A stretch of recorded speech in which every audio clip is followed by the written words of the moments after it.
Muy buenos días, hermanos. Hacía tiempo que no tenía el privilegio de compartir la palabra que hoy se encuentra en Mateo, el Evangelio de Mateo. Mateo 3, hemos leído del capítulo 3 y luego el capítulo 4. Recuerden que cuando esto se escribió no había separación entre capítulos y versículos. El capítulo 3, lo que precede, lo que hay, claro, desde un comienzo hemos visto desde el nacimiento de Emmanuel, Dios con nosotros, y hasta la semana anterior hemos visto cómo Juan el Bautista preparaba el camino diciendo: arrepiéntete, porque el reino de los cielos se ha acercado. Y los pasajes que acabamos de leer tienen que ver con el momento en que Jesús es bautizado y luego es llevado al desierto para ser tentado. La verdad es que la información, la profundidad de todo lo que contienen estos pasajes es mucho. Por lo tanto, voy a ser criterioso en tomar ciertas partes para profundizarlas, y hay otras que solo las voy a esbozar. Así que les pido que confíen un poco en mi criterio y voy a ir entregando solo una parte. Vamos a pedirle al Señor que nos guíe en eso. Padre amado, reconocemos que esta es tu palabra, inspirada por tu Santo Espíritu. Pedimos la dirección de este mismo Espíritu para que tú nos hables, Señor, para que nos muestres y lo que vamos aprendiendo lo pongamos en práctica, que tu palabra cambie nuestras vidas, que seas tú quien nos transforme. No queremos ser igual. Te lo pedimos en el nombre de Jesús. Amén. Hasta este momento en la historia, probablemente ningún judío había pensado en bautizarse, porque todos eran hijos de Abraham. Y los hijos de Abraham no consideraban, nunca se habían sentido aparte de Dios. Por lo tanto, el concepto de bautismo era solo para los que se consideraban prosélitos. Los prosélitos eran una serie de personas que, no siendo judíos, querían alabar a Jehová. Por lo tanto, se hacían judíos, adoptaban las costumbres judías. Así es que lo que está haciendo Juan el Bautista es que por primera vez el pueblo judío reconozca su necesidad de arrepentimiento, su necesidad de acercarse a Dios, reconozca su propio pecado. Entonces, cuando predica y dice: arrepiéntanse, porque el reino de los cielos se ha acercado, la gente está entendiendo, después de 400 años de silencio, que este profeta le está diciendo: ¿sabe qué? El reino ya viene, el reino se ha acercado. Y Juan el Bautista les dice: ¿sabe qué? El que viene después de mí es verdaderamente importante, realmente importante. ¿Qué tan importante que ni siquiera soy digno de llevar sus sandalias? Y va a venir, y es tan poderoso que va a venir con el Espíritu Santo, y va a venir con fuego, y va a limpiar el trigo de la paja, y va a quemar la paja. Me imagino la expectación de este pueblo. ¿Qué se habrán imaginado? ¿Cómo tenía que llegar este Mesías esperado que le estaba anunciando Juan el Bautista? A lo mejor una aparición pública en Jerusalén, de un conquistador imponente, llegando con caballos, con tropas, al sonido de las trompetas. Pero sin embargo, el relato del Evangelio de Mateo dice que Jesús venía de Galilea, como decir: no, Jesús venía desde el campo. Y llega caminando, no viene acompañado, viene solo. Llega como uno más de las personas que estaban escuchando a Juan el Bautista. Y se presenta frente a Juan el Bautista y le dice: quiero que me bautices. Juan el Bautista por lo menos debe haber carrapeado un par de veces. A ver, hay algo aquí que no me cuadra. Aun cuando Juan el Bautista conocía la identidad de Jesús, conocía la deidad de Jesús, sabía que Jesús no tiene pecado, realmente el único digno en toda la humanidad y en todos los tiempos, el único que no tiene necesidad de arrepentirse es Jesús. Y él le está pidiendo que lo bautice, y Juan siempre había bautizado para arrepentimiento de pecados. Entonces pensó, hey, yo, Juan el Bautista, soy pecador, soy igual de pecador que estas personas que estoy bautizando. En cambio tú, Jesús, eres el Cordero de Dios, que quita el pecado del mundo, y por eso le dice, yo necesito ser bautizado por ti, ¿y tú vienes a mí?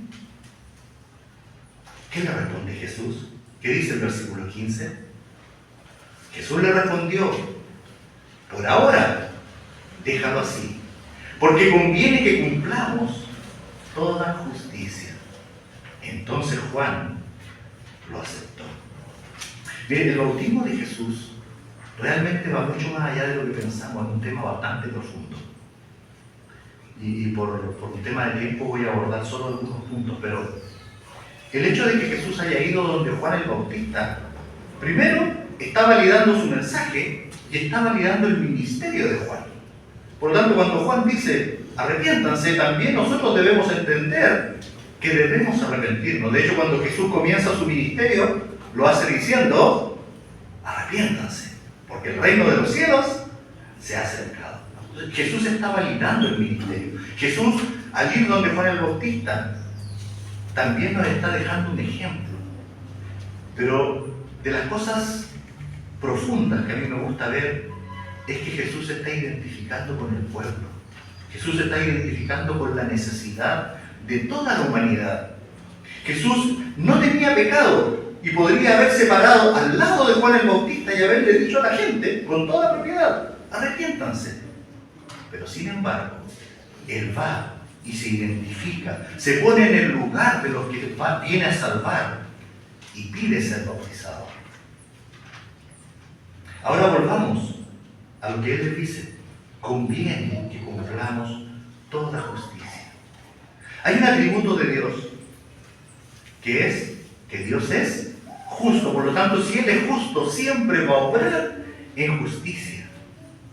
Entonces es necesario, si Él obra en justicia, que obedezca todo lo que Dios le ha encomendado. Y una de las cosas que Dios ha encomendado es lo que le encomendó a Juan. Hermano, la obra redentora de Jesús no se trata solo de venir a morir a la cruz. Eso tiene que quedar claro. Si no, Jesús habría venido grande, viene, muere a la cruz y suficiente. La paga del pecado es muerte. Cuando Cristo viene a morir en la cruz por mí, lo que hace es pagar mi culpa. Y eso a mí me hace inocente. Pero cuando Cristo cumple toda justicia, eso a mí me justifica. Por eso Romanos dice, justificados pues por la fe, tenemos paz con Dios, ¿por medio de quién? De Jesucristo. Por eso le decía yo, esto, ¿cómo son las palabras que usó Jesús? Por ahora, déjalo así. La verdad es que la profundidad de lo que implicaba este bautismo era alta. Y probablemente Juan el Bautista no la entendió toda. Pero sin embargo le obedeció a la palabra y lo bautizó. Ese es un buen ejemplo para seguir. ¿Cuántas veces leemos la palabra del Señor, pero no le hacemos caso? Ah, es que no entiendo lo que quiere decir esto. ¿Qué significa amar al prójimo? No, mejor no amo a nadie. No, es que me pongo mis propias condiciones. ¿Qué nos está enseñando aquí el Señor? Si la palabra de Dios lo dice, entonces, así como Juan el Bautista, seamos obedientes. Y ahí, en ese momento, los cielos se abren para fortalecer el ministerio de Jesús. Y el Espíritu de Dios desciende como una paloma, como una manifestación visible, como una manifestación real del Espíritu Santo. Porque fíjense que Jesús tiene su naturaleza humana y su naturaleza divina. Y como perfectamente hombre, estaba siendo ungido, estaba siendo consagrado para el ministerio que iba a comenzar. Hasta aquí todo había sido privado, todavía no comienza el ministerio público de Jesús. Entonces estaba siendo ungido y en ese momento desciende el Espíritu Santo y se posa sobre él. La palabra que aparece aquí es para manifestar que el Espíritu Santo no es que vino y se fue, el Espíritu Santo se quedó con él. Se quedó con él para entregarle toda la fortaleza que necesitaba para hacer frente a su ministerio. Hay un pasaje en Isaías, bueno, no lo anoté, pero lo busco, en Isaías 61. Porque el Espíritu de Jehová, el Señor, Isaías es un profeta que estaba, ¿cuánto? 700 años antes que Jesús. Y el Señor dice esto: el Espíritu de Jehová, el Señor, está sobre mí, porque me ungió Jehová, me ha enviado a predicar buenas nuevas a los abatidos, a vendar a los quebrantados de corazón, a publicar libertad a los cautivos, y a los presos apertura de la cárcel, y ahí continúa. ¿Cómo logra llevar a cabo su ministerio? ¿Cómo logra cada una de estas cosas y todas las que continúan? El Espíritu de Jehová, el Señor, está sobre mí. Es el Espíritu el que le da esa fortaleza, ese Espíritu que se posó sobre Jesús. Y en ese momento escucha el mensaje, una bendición del Padre diciéndole: este es mi Hijo amado, en quien me complazco. Qué hermoso. Qué ganas de nosotros escuchar algo parecido. Y de ahí les voy a contar que sí lo podemos escuchar. Ya vamos a hablar de ese punto. Entonces, este es mi Hijo amado en quien me complazco. Lo que está haciendo es dar a conocer esta relación de amor divino entre el Padre y el Hijo. Y está implícito, y aquí es otro punto que no voy a profundizar, pero está implícito dos pasajes. Esta frase está implícito un pasaje del Salmo 2 y otro de Isaías 42. Por lo tanto, uno infiere que al decir esto, el Padre nos está dando a conocer a Jesús como Mesías, como Rey y como siervo que tiene una misión redentora. Entonces es bastante profundo solo este proceso de haberse bautizado a Jesús y el Padre haberlo declarado y haber dicho: este es mi Hijo, porque está declarando la deidad de Jesús. Y como les decía, todo esto hasta aquí ha sucedido antes de comenzar el ministerio público. Y el mismo Espíritu Santo, dice ahora el capítulo 4, que lo lleva al desierto para ser tentado. ¡Wow! Pregunto, ¿por qué el Espíritu, por qué el Señor lleva a Jesús al desierto para ser tentado? Este es otro punto que no voy a profundizar porque no es el tema de hoy día, pero les voy a esbozar la respuesta. Resulta que desde la creación existía Adán, y Adán pecó, y a Jesús se le conoce como el segundo Adán, el postrer Adán. Resulta que este postrer Adán fue sometido a las mismas tentaciones, pero no pecó. Fíjense que en el huerto, en el paraíso, y esto es muy rapidito, había de todo para comer. En el desierto no había nada para comer. Adán tenía de todos los frutos y estaba con su estómago llenito. Jesús había pasado 40 días de ayuno. Adán estaba acompañado con la ayuda idónea que le había hecho el Señor para estar ahí. Jesús estaba solo. Adán fue tentado, cayó en la tentación. Jesús fue tentado, pero fue perfecto y no cayó en la tentación. Bueno, aquí hay un tema que nos muestra la perfección de Jesús al ser tentado en el desierto.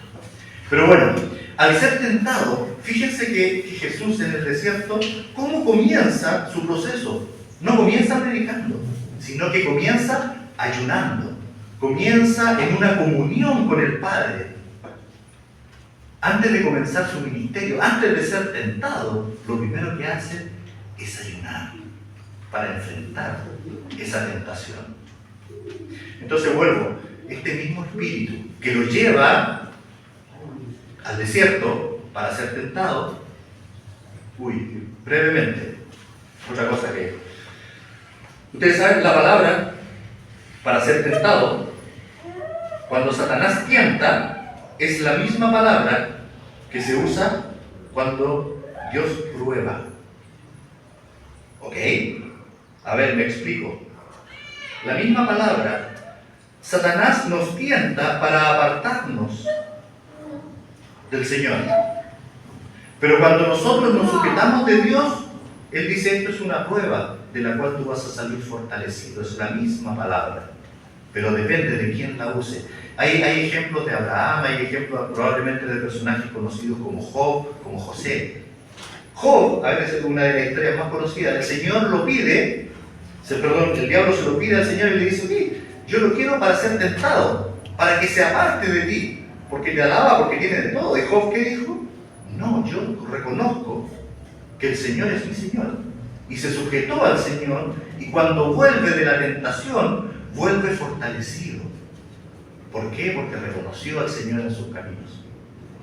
Entonces, básicamente lo que quiero decir es que habían pasado pocos días, 40 días, desde que la voz desde el cielo, cuando el Padre había confirmado la identidad de Jesús, la relación con el Padre, y había dicho, este es mi Hijo amado. Cuando viene la tentación, y el diablo en la primera tentación le dice, si eres Hijo de Dios. ¿Se dan cuenta que lo que busca el diablo, lo que busca Satanás, el tentador, es, primero, tratar de hacer frente a la deidad de Cristo?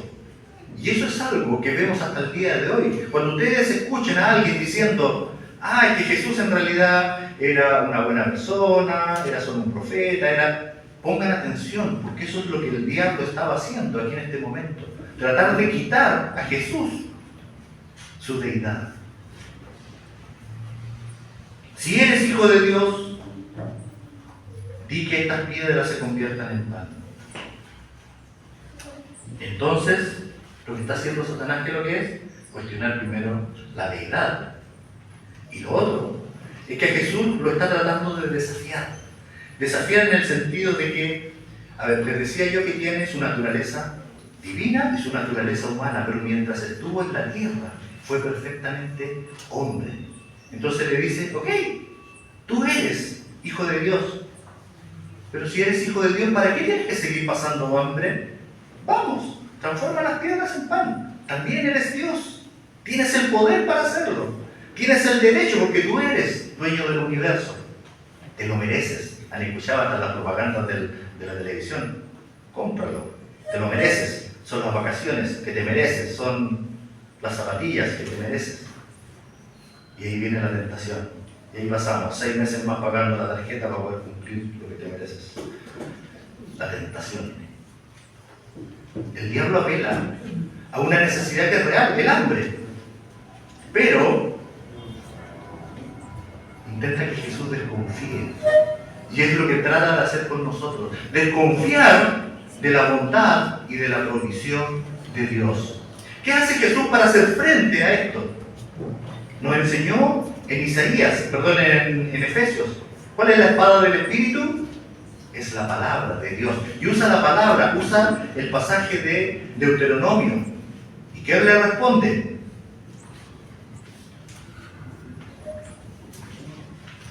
Escrito está, no solo de pan vive el hombre, sino de toda palabra que sale de la boca de Dios. Cuando Moisés, estas palabras son un pasaje que está en Deuteronomio, cuando Moisés estaba en el desierto, le recordó a Israel que Dios lo había criado por 40 años. Y estando en el desierto, donde no había nada, el Señor les proveyó el milagroso maná, que en mis palabras llovió del cielo. Cayó pan del cielo donde no se esperaba nada. Ahí es donde le enseñó de donde viene este versículo. No solo de pan vive el hombre, sino de toda palabra que sale de la boca de Dios. Israel en ese momento debería haber confiado, pero no lo hizo. No confió. Y ahora Jesús, estando en el desierto, viene el diablo a tentarlo. ¿Pero cuál es la diferencia? Yo confío. No tengo que transformar una piedra en pan para demostrarle a nadie que soy el Hijo de Dios, porque mi Padre ya dijo, que soy el Hijo de Dios. Jesús no se aparta de su voluntad. El tema está en el plano personal. ¿Cuánto es lo que nosotros confiamos en el Señor?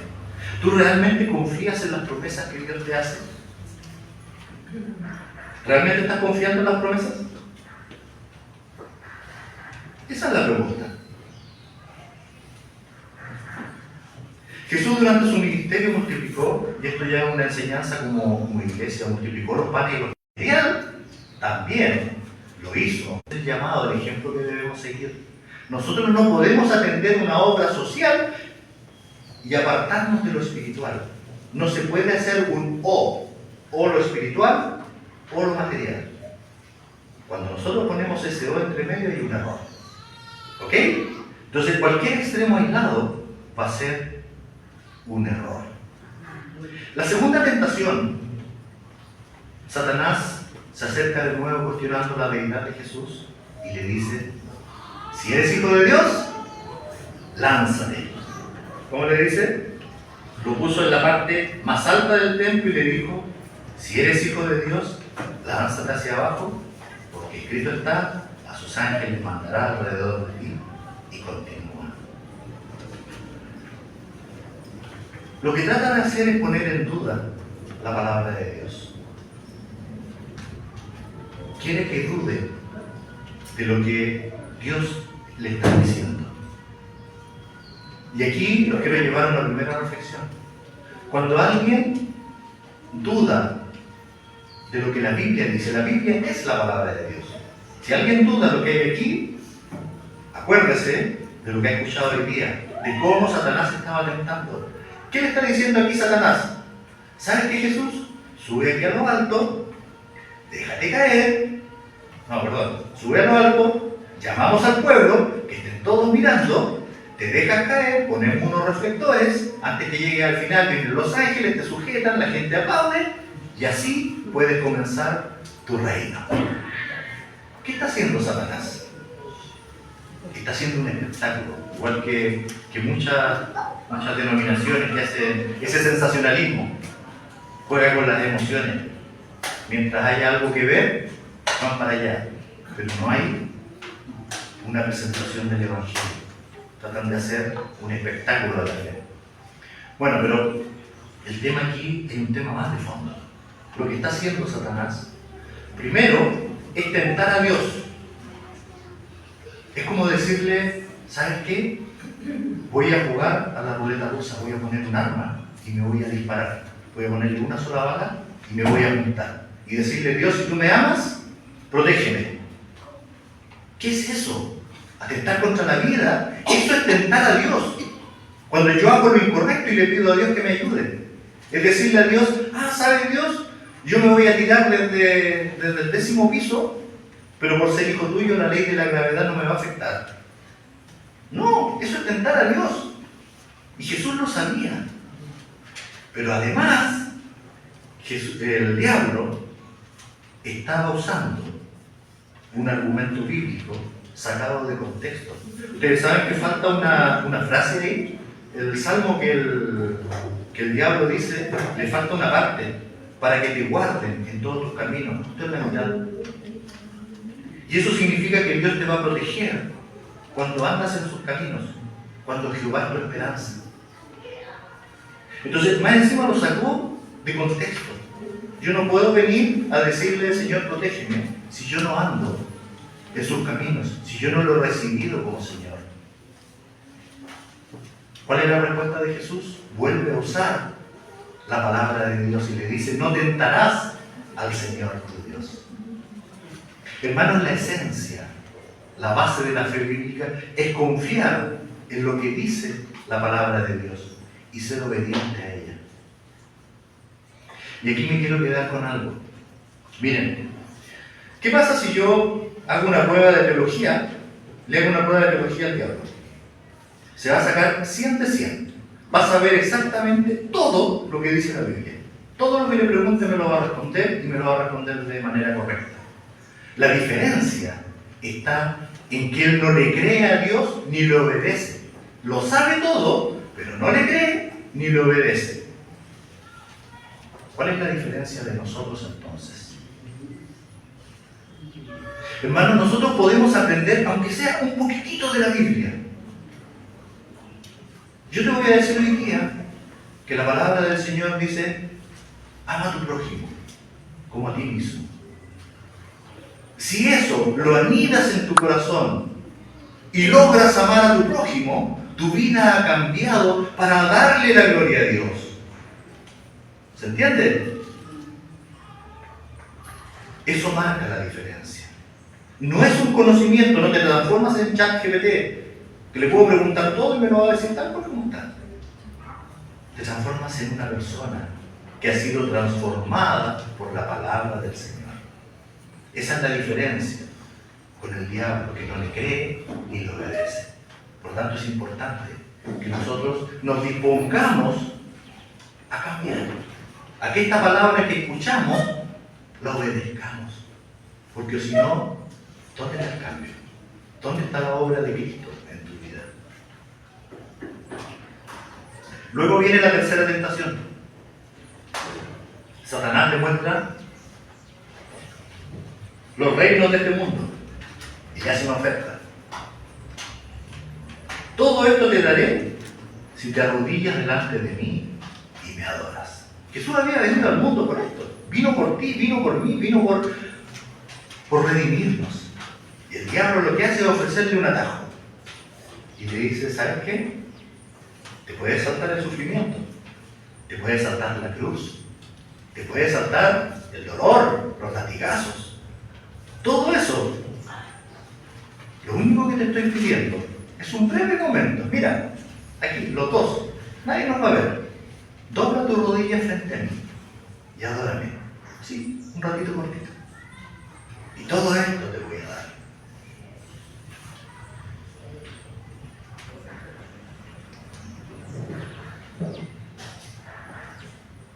Pero el diablo es el engañador. Tiene letra chica, como dicen los abogados. Primero, si Jesús hace eso, tiene que dejar de lado la voluntad del Padre. ¿Qué es lo que hace Jesús? O le hace caso a la voluntad del Padre, o hace caso a lo que el diablo dice. Pero ¿por qué tienes que esperar y sufrir? Si puedes, como dirían aquí en Perú, al toque. Si lo puedes recibir al toque, al tiro, si me escuchan en Chile. ¿Para qué esperar? Mira, lo único que tienes que hacer es doblar tu rodilla. Solo un momento. Te voy a entregar lo mismo que tu padre te prometió, pero te lo voy a entregar así, rapidito. Hermanos, miren, es importante que entendamos una cosa. Adorar va de la mano primero con servir. Por eso dice: al Señor tu Dios adorarás y a Él solo servirás. Si Jesús hubiese adorado al diablo, hubiese doblado su rodilla, lo habría tenido que servir. Y quiero poner un ejemplo. Voy a hacer esto, ya no es bíblico, esto ya es un invento mío. Pero si le hubiese dicho: ¿sabes qué? Ya, yo entiendo, yo soy el diablo, así que no te dobles la rodilla frente a mí. Dóblalo sobre un árbol bonito, algo que sea una creación. Dóblalo sobre un conejito blanco lindo. Habría sido idolatría igual. Hermano, existe, y aquí voy a ser súper directo, existe un creador a quien amamos, a quien adoramos. Y todo lo demás es creación. Si ustedes doblan las rodillas frente a Dios, están adorando a Dios. Y es el primer mandamiento. Y Dios no acepta que nadie más sea adorado. Si ustedes doblan la rodilla frente a cualquier otra, no importa quién sea, cosa, especie, humano, lo que sea, es idolatría. Eso es lo que nos está enseñando aquí. Voy a dar un ejemplo que lo da de estos que ven la suerte. Y dice: ¿sabe qué? El Señor me habló y me dijo que debieran darle de comer al necesitado. Y yo me paro y voy y le doy de comer al necesitado. Eso es pecado. ¡Wow!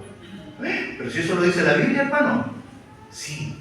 Pero yo, conociendo la Biblia, no le hice caso a Dios, no escuché lo que Dios me había dicho, pero sí escuché lo que me dijo un adivino. ¿A quién le estoy haciendo caso? ¿La voluntad de quién estoy siguiendo? ¿Estoy siguiendo la voluntad de Dios o estoy siguiendo la voluntad del adivino? Hermanos, tenemos que ser cuidadosos a quién oímos, a quién seguimos, a quién respetamos y a quién adoramos.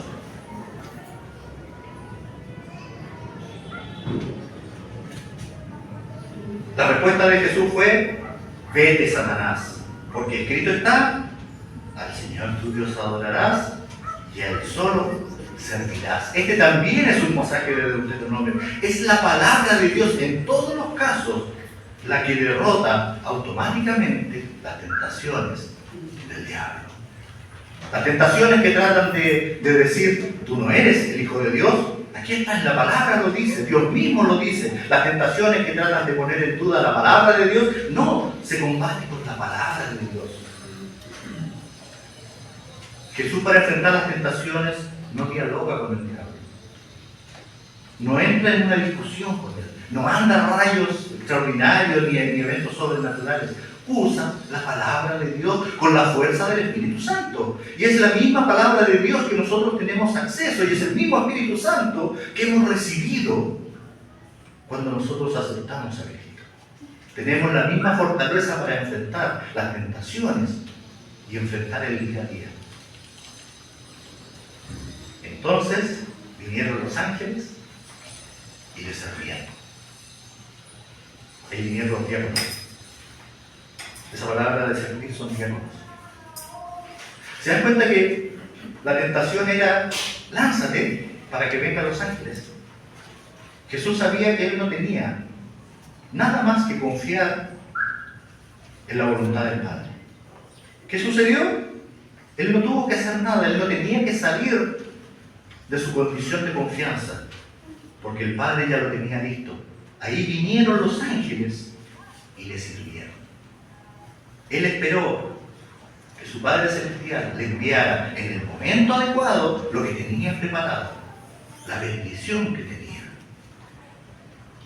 Ahora, el primer Adán había caído en la tentación. El postrer Adán, el Cristo, había superado esta prueba. Hermano, quiero dejar un par de conclusiones y con esto voy a ir cerrando. Y aquí les pido la atención porque probablemente va a ser lo que nos haga pensar. ¿Se han dado cuenta qué hizo Jesús mientras estuvo en la tierra? Y lo hizo solo porque tenía su naturaleza divina. A ver, ¿qué hizo Jesús? Porque usó su naturaleza divina. Y yo pensaba, a lo mejor, mira, pues caminó sobre las aguas. Pero Pedro también caminó sobre las aguas. Y el divino no tenía nada. Resucitó muertos. Pero también hay otros personajes que han resucitado muertos. De hecho, Pedro también resucitó muertos. Elías resucitó. Jesús hizo milagros. Jesús multiplicó panes. Jesús sanó personas.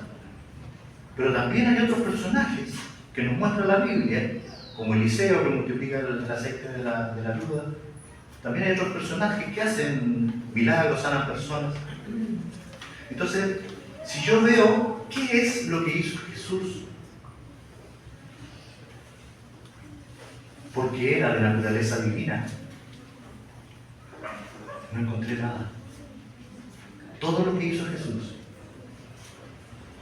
fue porque era humano. A ver, hermanos, no quiero minimizar la deidad de Jesús, porque eso es lo que hace el diablo. Jesús es perfectamente Dios.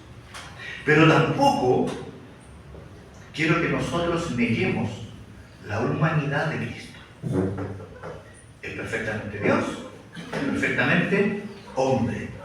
Pero el Espíritu Santo lo guía. ¿Se acuerdan? El Espíritu Santo viene, se posa, se queda en él. Y así su ministerio puede hacer frente a la tentación, hace frente a cada una de las actividades que tenía que desarrollar. Esto que les leía yo en Isaías. Entonces es como tú y yo. ¿Qué lo diferencia entonces? La diferencia de Jesús con nosotros es que Él hacía la voluntad del Padre. Y a nosotros nos cuesta hacer la voluntad del Padre, hay que decirlo. Yo soy porfiado. Y a veces la veo y no la hago. A veces no la veo y tampoco la hago. ¿Cuál es la diferencia entre Jesús y nosotros? Si tenemos acceso a la misma palabra, tenemos el mismo espíritu, pero sin embargo nos comportamos de una manera diferente. Mire lo que dice Hechos 2:22. Esto lo dice, creo que eran palabras de Pedro. Varones israelitas, oíd estas palabras.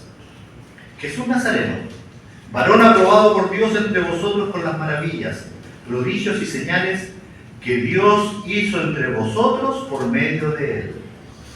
A ver, las maravillas, prodigios y señales, ¿quién las hizo? Que Dios hizo entre vosotros por medio de él. Las hizo Dios. Hermanos, Jesús vivió la misma vida, la misma clase de vida que vivimos tú y yo, pero lo hizo de una manera perfecta. Lo hizo en obediencia a la voluntad del Padre, con el poder del Espíritu Santo. Por eso el desafío y la petición que les hago es que busquemos la voluntad de Dios y le pidamos, así como nos muestra Pablo en Efesios, que fortalezcamos en oración el Espíritu Santo que mora en nosotros. Cuando nosotros recibimos a Cristo, el Espíritu está, pero lo tenemos relegado a un rinconcito. Pidámosle al Señor que ese Espíritu sea fortalecido, para que vamos conociendo la voluntad de Dios y nos vamos pareciendo más a Cristo. Otro punto es que quiero poner énfasis en tu relación con Cristo. ¿Cómo está tu relación con Cristo hoy día? Este es un ejemplo que he dado otras veces. Yo tengo una relación con mi esposa en que hablamos todos los días, tenemos un proyecto de vida común. ¿Qué pasa si yo no le hablo a ella durante 2 meses? ¿O le hablo solo los domingos? ¿Es sana esa relación? Te vuelvo a preguntar, ¿cómo está tu relación con Dios? ¿Hay una relación con Dios? ¿Lo buscas en su palabra? ¿Lo buscas en oración? ¿Meditas en su palabra? Hermanos, siempre vamos a tener tentaciones. Cuando digo siempre, es siempre y va a ser hasta el final de nuestros días. Jesús la tuvo siempre.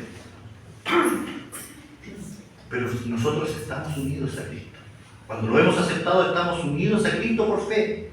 Por lo tanto, también somos ellos partícipes de su victoria.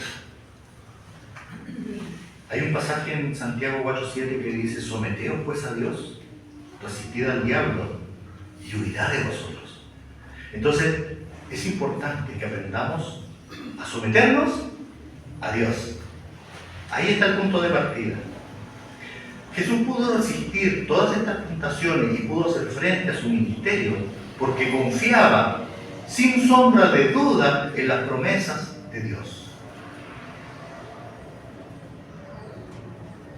Nosotros confiamos realmente en las promesas de Dios. Y ahí vuelvo a la base. Es que si no conocemos las palabras, ¿cómo vamos a conocer las promesas de Dios? Si no estudiamos su palabra, ¿cómo vamos a conocer lo que Dios quiere para tu vida? Si no tienes una relación con Dios, ¿cómo vas a conocer la bendición que Dios quiere para ti? Hermanos, Dios es fiel y prometió cuidar a sus hijos. Este es mi hijo amado. Y no lo dejó solo. Ahí estaba el Espíritu Santo con él. Y todo lo que nosotros tenemos es porque Jesús es el Hijo de Dios. Y nosotros tenemos esa oportunidad. Dice Juan 1:12: mas a todos los que le recibieron, a los que creen en su nombre, les dio potestad de ser hechos hijos de Dios. Mas a todos los que recibieron, ¿a quién? A Jesús, a los que reconocemos que es el Hijo de Dios. Mas a todos los que le recibieron, a los que creen en su nombre. ¿En el nombre de quién? En el nombre de Jesús, que es el Hijo de Dios. Todo se centra en Cristo, hermanos. A todos los que lo recibieron, a los que creen en su nombre, les dio potestad de ser hechos hijos de Dios. Nosotros tenemos esa hermosa bendición. Está la promesa en su palabra. No puede venir el diablo a decirte, hey, no lo creas, porque es Dios diciéndote, recíbeme, cree en mi nombre, porque es Jesús, el Hijo de Dios, el que vino a hacer la obra para que tú tengas vida. Es por eso que el pasaje que nosotros leímos en la lectura personal, lo voy a volver a leer y ahora escúchenlo, sabiendo que podemos acercarnos a Dios, confiados. Por lo tanto, teniendo un gran sumo sacerdote que traspasó los cielos, Jesús, el Hijo de Dios. Retengamos nuestra profesión, porque no tenemos un sumo sacerdote que no pueda compadecerse de nuestras debilidades, sino uno que fue tentado en todo según nuestra semejanza, pero sin pecado. Acerquémonos pues confiadamente al trono de la gracia, para alcanzar misericordia y hallar gracia para el oportuno socorro. Hermanos, esto es Dios diciéndote, acércate confiado, porque Jesús es el Hijo de Dios. Que el Señor te bendiga.